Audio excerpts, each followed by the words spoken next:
আসসালামু আলাইকুম প্রিয় দর্শকবৃন্দ। গতকাল রাতে খুবই সুন্দর একটি ম্যাচ উপভোগ করলাম আমরা। খুবই কম্পিটিটিভ একটা ম্যাচ। আ খুবই এক্সাইটিং একটা ম্যাচ। ইউএসএ বনাম কানাডা। আ দুঃখিত। আ ইউএসএ বনাম বাংলাদেশের ম্যাচ। বিশ্বাস করেন দর্শকবৃন্দ, বিশ্বাস করেন গতকাল আমার কাছে এরকমই মনে হয়েছে যে আমি ইউএসএ বনাম কানাডার একটা ম্যাচ দেখছি। আমাকে কানাডা না, উগান্ডা। আ সরি, কানাডা না, আমার মনে হয় উগান্ডা বনাম ইউএসএ একটি ম্যাচ আমি উপভোগ করেছি। যাই হোক দর্শকবৃন্দ, আসলে আমার মতো হাজারো লক্ষ কোটি ফ্যান আছে যারা, আমি কোনো ক্রিকেট অ্যানালাইজার না। তো বাংলাদেশের ছোটবেলা থেকেই বাংলাদেশের একটা ডাই হার্ট ফ্যান। মানে ছোটবেলা থেকেই আমি ক্রিকেট দেখে বড় হয়েছি। এই বাংলাদেশ ক্রিকেটের প্রতি কত যে আবেগ, কত যে ভালোবাসা, সেটা আসলে বোঝানো সম্ভব না। আমি আমি আশা করি যে আমার ধারণা বাংলাদেশে এরকম হাজার লক্ষ কোটি মানুষ আমার মতো ফ্যান আছে যারা এই ম্যাচটি দেখে খুবই ব্যথিত, রাগান্বিত। ব্যথিত থেকে আমার মনে হয় বেশি রাগ হয়েছে আমার এই ম্যাচটি দেখার পরে। তাকে প্রথমে আসি কি বলবো যে প্রথমে একাদশে আপনি দেখেন, আপনি ফর্মে থাকা একটা প্লেয়ার, একটা ওপেনার তানজিদ তামিমকে বাদ দিয়ে আপনি লিটন দাসকে খেলালেন। তাকে ফর্মে ফেরানোটা আপনার জরুরি।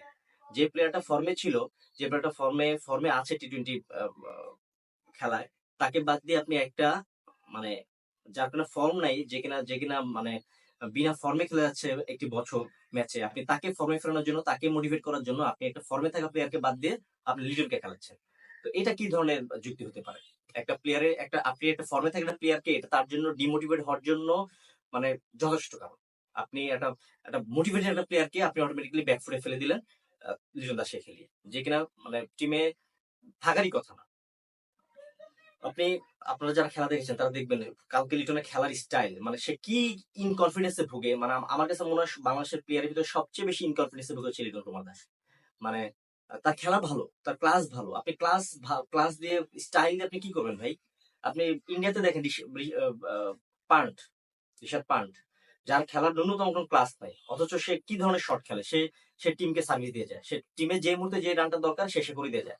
শ্রেয়াস আয়ার কোনো ফুটওয়ার্ক নেই, অথচ কি সুন্দর। যদিও সে এখন হয়তো বা একটু অফ ফর্মে আছে, কিন্তু তার খেলার ধরন দেখেন, তার কিন্তু কোনো ক্লাস নাই, কিন্তু সে কিন্তু টিমের জন্য প্রয়োজনীয় টাইমে যে রানটা দরকার, যেটা করা দরকার, সে সেটা করে দিয়ে যায়। আপনি এত সুন্দর ক্লাস দিয়ে, এত সুন্দর ফর্মের কথা বলেন, সম্ভাবনীয় প্লেয়ার কথা বলেন, তাকে দিয়ে আমার তো বরঞ্চ সে বিস্ফোরা হয়ে যাচ্ছে টিমের জন্য। লিটন এবং নাজমুল হাসান শান্ত, তারা কিন্তু টিমের জন্য এখন টি-20 টিমের জন্য, আমার মতে না, বাংলাদেশের সবার মতে, অনেকের মতে সে একজন টিমের জন্য বিস্ফোরা। এদেরকে আসলে দিয়ে আসলে এই টি-20 খেলানো সম্ভব না। তারপর টিম ম্যানেজমেন্ট, কোচ, তারা তাদেরকে টিমে রাখে। প্রথম একাদশে আপনি লিটন দাসকে রাখলেন, আপনি তানজিদ তামিমকে বাদ দিয়ে দিলেন। আপনার দরকার নাই তো ভাই। সে শান্তর কথায়, মানে সে নাকি টিমের ক্যাপ্টেনও, মানে যে কিনা টিমে থাকার যোগ্যই না তার পারফরমেন্সের বিচারে, সে নাকি আবার টি-20 টিমের ক্যাপ্টেন হয়। কি বলবো আসলে, বাংলাদেশে এগুলাই চলে। বাংলাদেশ টি-20 না, বাংলাদেশ ক্রিকেট টিমে এগুলাই চলে আসলে। দেখেন বাংলাদেশে তো লবিং এর একটা চল আছে সে শুরু লগ্ন থেকে, এটা আমরা সবাই জানি। আমার মনে হয় লিটন কুমার দাস এবং নাজমুল হাসান শান্তর পিছনে বড় ধরনের ব্যাকআপ আছে। তা না হলে এই পারফরমেন্সের বিচারে টিমের থাকার তো কথাই না, সেখানে নাজমুল হাসান শান্ত ক্যাপ্টেন হয়ে যায়। যাই হোক, মানে তাদের খেলার ধরন, তাদের অ্যাপ্রোচ কোনো সময় টি-20 সুলভ না। এগুলো টেস্ট ওয়ানডেতে চলে, ওয়ানডেতে চলে বলতে টিম করে চলে আর কি, ওইভাবে চলে না। যেখানে ইউএসএ মাত্র 26টা ম্যাচ খেলেছে টি-20, সেখানে 167টা ম্যাচ বাংলাদেশে টি-20। তো সেখানে এরকম একটা টিমের সাথে এরকম বিপর্যস্ত অবস্থা, আপনি লাস্ট ওভারে কি করলেন? আপনি লাস্ট ওভার মাহমুদুল্লাহ রিয়াদকে আপনি বোলিং দিলেন কেন?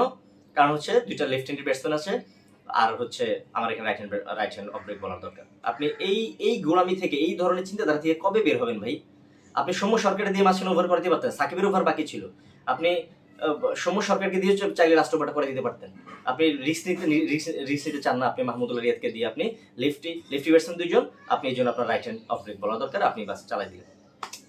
সাকিব আল হাসানের কথা আছে, সাকিব আল হাসান অসাধারণ প্লেয়ার, সে হচ্ছে বাংলাদেশের লিজেন্ড, তাকে নিয়ে কোনো ধরনের কোনো প্রশ্ন নেই আমার। আমি তার ডাইহার্ড ফ্যান, কিন্তু গতকালকে ম্যাচে তার ইনভলভমেন্ট দেখেন, তার টিমের প্রতি ডেডিকেশন দেখেন। আমার কোনো সময় মনে হয় না যে এই লোকটা সাকিব আল হাসান কালকে ম্যাচের ভিতরে ছিল। আমার মনে হয় না সাকিব আল হাসান এরপরে টি-20 ওয়ার্ল্ড কাপ যতগুলো ম্যাচ খেলবে, এই আগের মতো আমরা আগে যে ধরনের সাকিব আল হাসানের ইনভলভমেন্ট দেখতাম, যে ধরনের ডেডিকেশন দেখতাম, এই ধরনের ডেডিকেশন আমরা দেখতে পাবো। তার ভিতরে আমি এই পরিবর্তনটা লক্ষ্য করি যে আমার কাছে লক্ষ্য হয়েছে যে সাকিব আল হাসান আগের মতো ডেডিকেশন টিমের প্রতি নাই। আসলে এই টিম দিয়ে খুব বেশি দূর যাওয়া সম্ভব না। বেশি দূর যাওয়া সম্ভব না কি, আমার মনে হয় তারা গ্রুপ পর্যায়ে বাদ। যাই হোক, মানে আশা করি আপনারা ক্রিকেট টিমে যারা আছেন ঘুরে ফিরে আসুন, ইউএসএ তে ঘুরুন ফিরুন, ওখানে সুন্দর সুন্দর দেখার দৃশ্য আছে, নায়গ্রা প্রপাত আছে, আরো কি যেন আছে। যাই হোক, আপনারা ওখানকে দৃশ্যগুলো দেখুন, ঘুরেন ফিরুন, ওই জায়গার আবহাওয়া অ্যাবজর্ব করুন। আর যদি কারো দু একজনের যদি ওখানে গ্রিন ভিসা নিয়ে নিতে পারেন, নিয়ে নেন, আলহামদুলিল্লাহ, আপনাদের জন্য এটাই ভালো হবে। আল্লাহ হাফেজ।